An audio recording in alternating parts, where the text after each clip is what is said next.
kai rayuwa kenan wai yanzu tuya ya wuce ka Allah ji kan tuya amin ya Allah amin. Ni yanzu babban buri na shine ni kawai tun da ya mutu in ci gadon mashin ɗinsa. Gadon babur ɗinsa? Wallahi in ci gadon babur ɗinsa kawai. Mashin? Wallahi mashin ɗinsa burge ni yake. Allah wallahi. Ana ta jimamin mutuwa kai kana ta mashin. Akwai ka da gilli. Kamar ya akwai da gilli. To idan ban ce ina so ba wani zuwa zai ce yana so. Sarki duniya. Kai yanzu ana jimamin mutuwa amma kai gaba ɗaya kai ta mashin kake. Ai. Wace rayuwa ce wannan? Duk zaman da kuke da tuya daman zaman babur ɗinsa kake yi?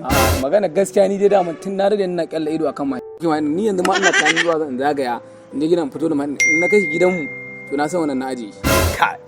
Allah dai ya ji kansa. Ni ma taɓa ganin nisan mu. Dan iska ne? To kai kana da gado da mashin ɗin. Wani ke ganin wa tuya?